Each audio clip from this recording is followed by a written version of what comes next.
પ્રભુ અનેકવિધ લીલાઓ કરે છે. મહાપ્રભુજી આજ્ઞા કરે છે, આનંદસ્ય હરે લીલા. જ્યાં નિર્દોષતા હોય ત્યાં આનંદ હોય, અને જ્યાં આનંદ હોય ત્યાં દોષ દર્શન નથી. એટલે તો મંગલાચરણમાં આપણે કહીએ, નમામિ હૃદયે શેષે લીલા ક્ષીરાબ્ધિશાયિનમ લક્ષ્મી સહસ્ર લીલાભી સેવ્યમાનમ કલાનિધિ. ક્ષીર સાગર કયો લીલા સાગર. ક્યાંય ભગવાનના કર્મો નહોતા, બધે જ એની લીલા હતી.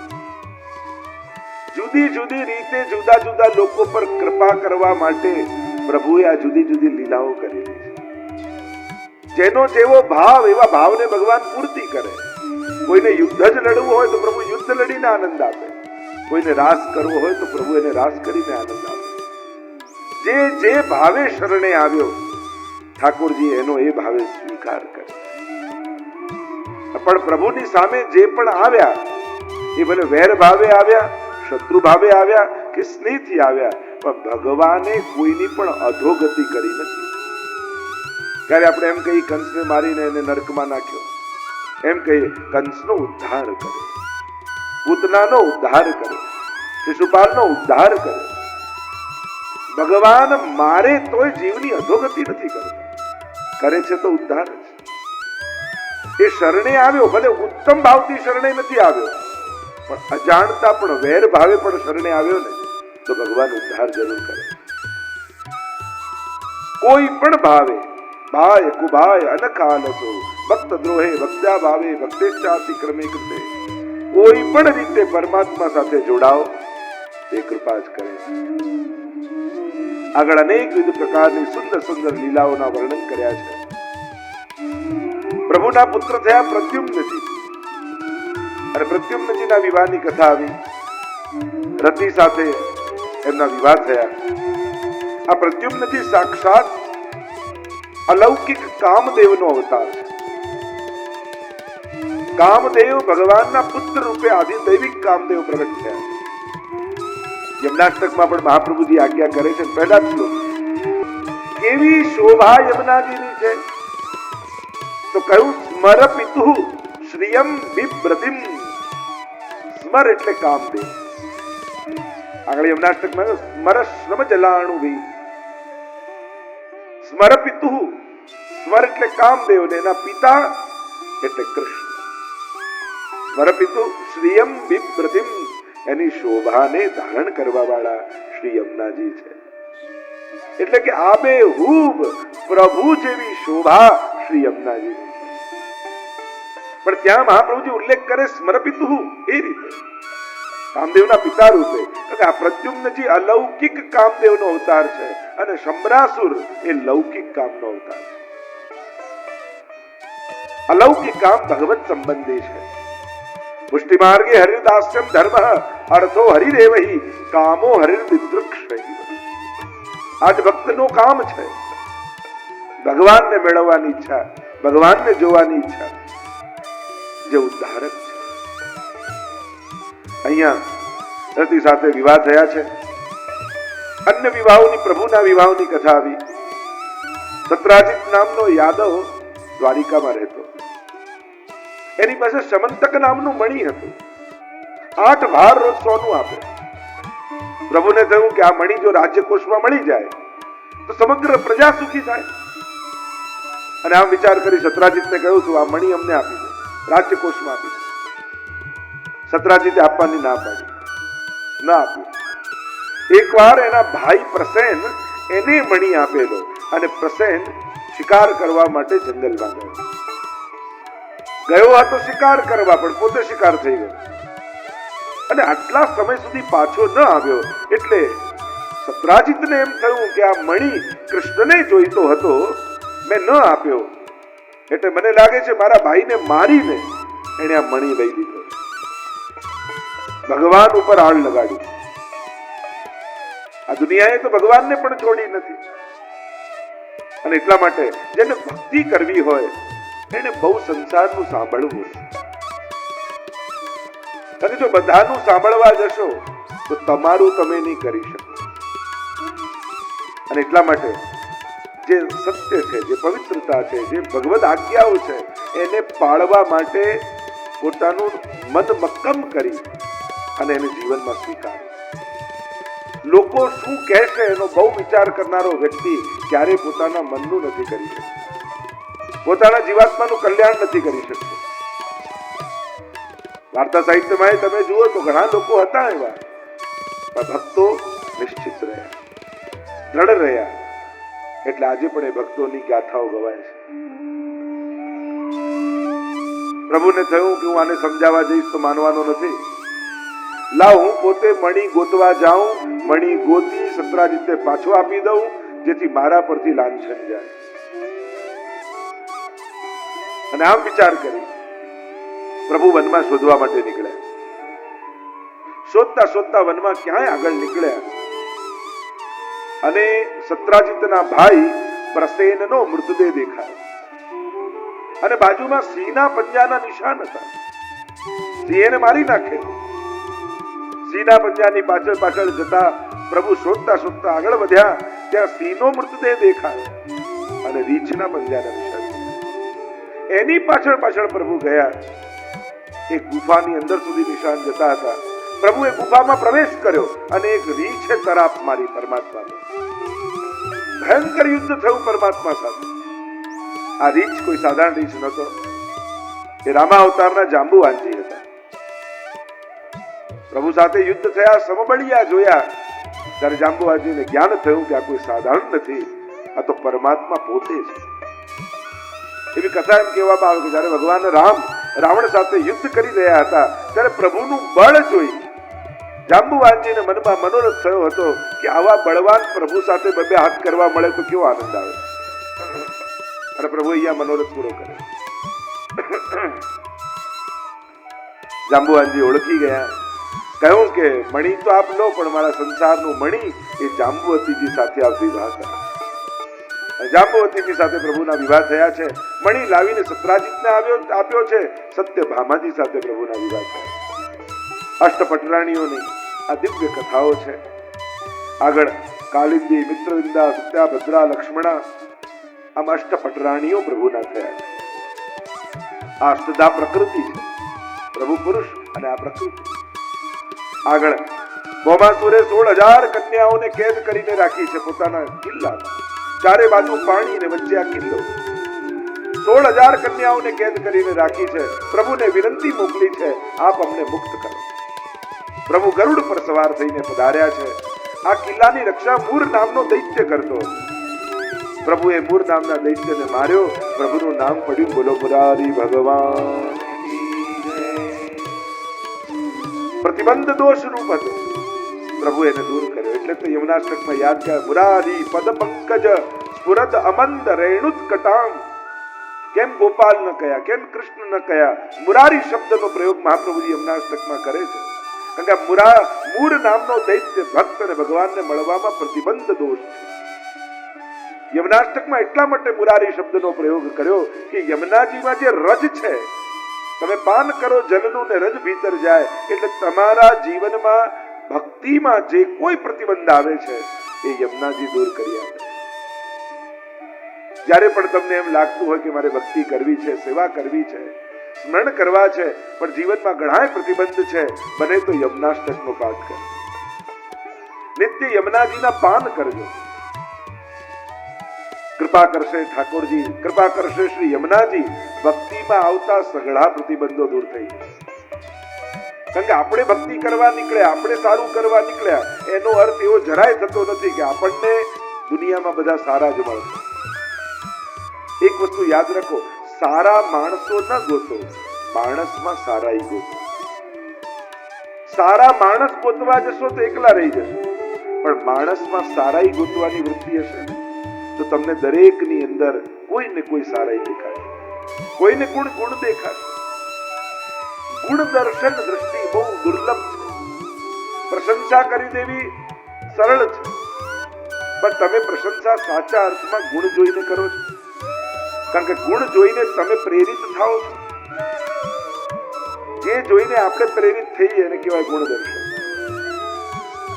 એટલે વૈષ્ણવતાને એક શબ્દમાં, એક વાક્યમાં સમજાવું તો ન ભાવે એને પણ નિભાવે એનું નામ વૈષ્ણવ. ન ગમતા લોકો જોડે પણ ઉત્તમ રીતે જે રહી શકે એ વૈષ્ણવ. અને જીવનનો મોટા ભાગનો હિસ્સો તો ન ગમતા લોકોની વચ્ચે જ માણસે કાઢવાનો હોય. ગમતા લોકો જોડે તો જીવનનો બહુ નાનો ભાગ આપણે કાઢતા હોઈએ. અને એટલા માટે વિપરીત વિચારવાળા લોકો સાથે જો આનંદમાં રહેતા ન શીખ્યા ને તો જિંદગીનો મોટા ભાગનો હિસ્સો દુઃખી થઈ નથી. અહીંયા 16,000 કન્યાઓને પ્રભુએ મુક્ત કરી છે ભમાસુરને મારીને. કહ્યું કે તમે તમારા ઘરે જાઓ. બે હાથ જોડીને બધા જ વિનંતી કરવા લાગ્યા, પ્રભુ આ સમાજને આપ ઓળખો છો. આ સમાજ પોતાની મોટામાં મોટી ભૂલોને જાતે ક્ષમા માંગ કરી લે પણ બીજાની નાની ભૂલને પણ ક્ષમા નથી કરતી.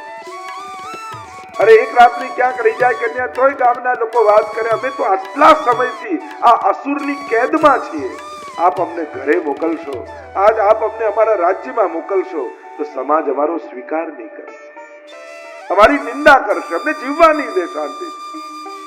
પ્રભુ આપ અમારો સ્વીકાર કરો. 16,000 કન્યાઓએ વિનંતી કરી છે, પ્રભુ અમને મોકલશો તો અમારું અહિત થઈ જશે, આપ અમારો સ્વીકાર કરો. અને ત્યારે પ્રભુ ઈચ્છે તો બધાને દાસી બનાવીને રાખી શકે, પણ પ્રભુએ એક જ મુહૂર્તમાં 16,000 રૂપ ધારણ કરી અને એક જ મુહૂર્તમાં બધા સાથે વિવાહ કર્યા અને દરેકને રાણીનું પદ આપ્યું, સન્માન આપ્યું છે. પણ એક જ મુહૂર્તમાં 16,000 રૂપ ધારણ કર્યા. આ ભગવાનની લીલા છે, આ માણસની વાત.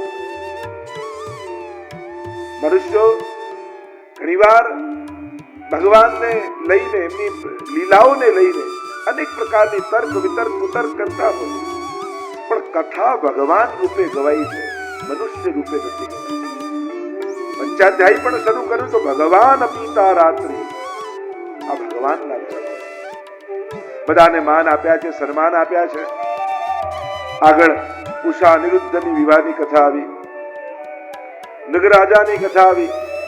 આ નગરાજા એટલા મોટા દાતા દાની હતા, કહેવાય છે કે વર્ષાની જેટલી બૂંદો હોય એટલી ગાયોના દાન કરેલા.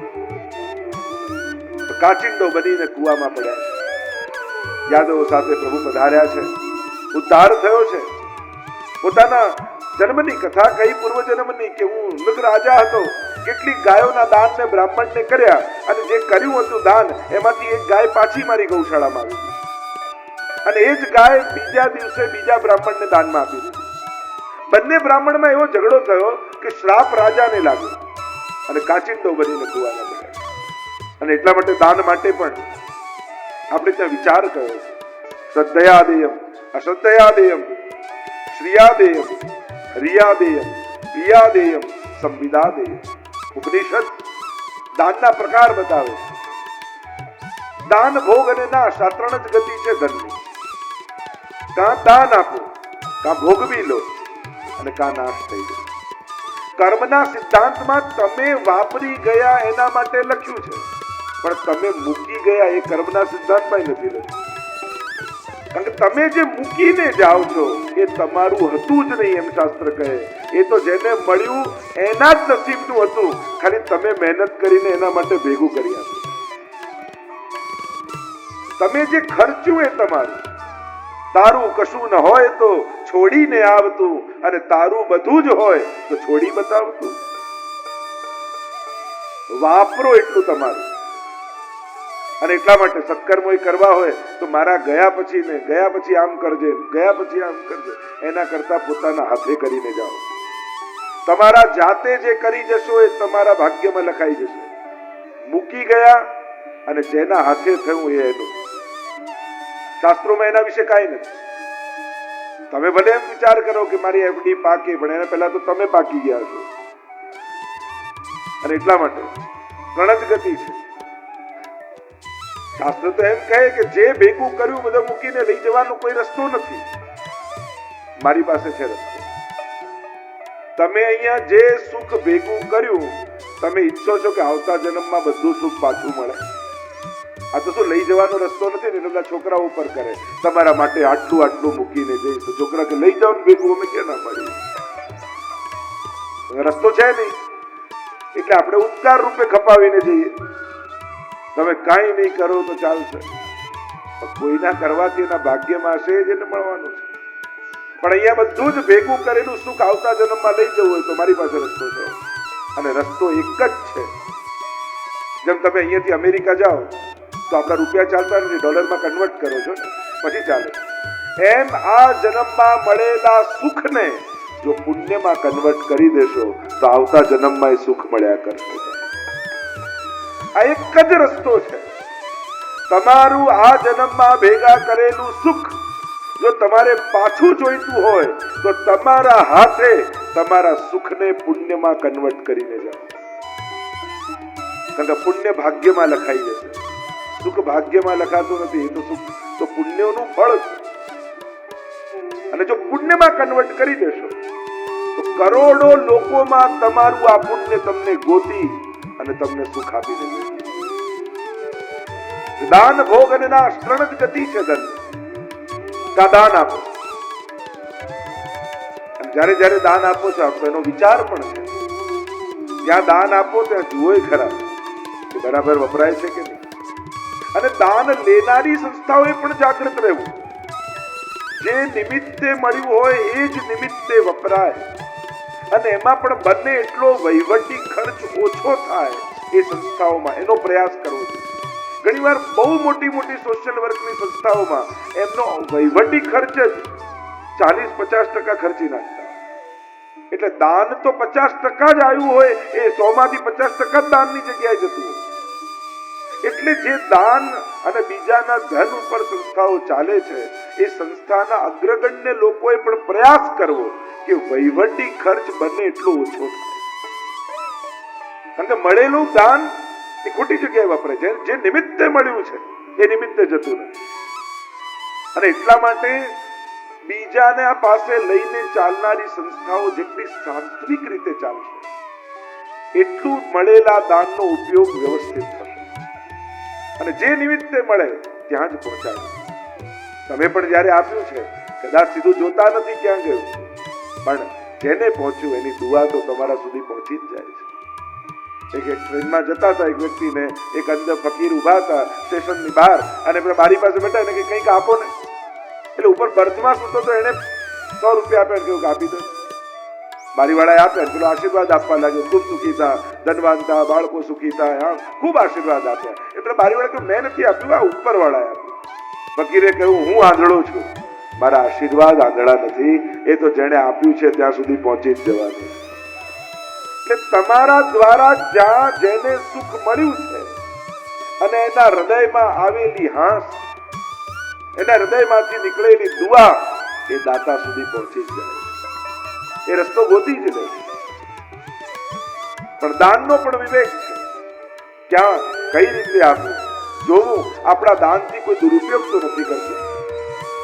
અને સંસ્થાઓએ પણ, અને હું તો એમ માનું સંસ્થા સારી રીતે ચલાવવી હોય, પૈસા વધારે ન આવે વાંધો નહીં, પણ સારા વ્યક્તિઓ સંસ્થામાંથી જતા રહે એ સંસ્થાનું વધારે મોટું નુકસાન. સારા વ્યક્તિઓ જે દિવસે સંસ્થા છોડી દે છે પછી ગમે તેટલું ધન આવે પછી સદુપયોગ નથી થતો. અને સારા વ્યક્તિઓએ પણ બને તો સત્કર્મો મૂકવા નહીં. કોઈ નાદાન વ્યક્તિના કહેવાથી પોતાના હાથમાં આવેલા પુણ્ય છોડી નહીં દે. કોઈ ગામમાં એક બોલી ગયો આ ભાઈ તો આમ કરે, બસ હવે તો મારે કંઈ કરવું નથી, હવે તો મૂકી દઉં છું, હવે મારાથી નહીં થાય. કોઈ નાદાન વ્યક્તિના કહેવાથી આપણે આપણા સત્કર્મો શા માટે મૂકીએ? કેટલા પુણ્યો પછી આપણા હાથે સત્કર્મો થતા હોય છે.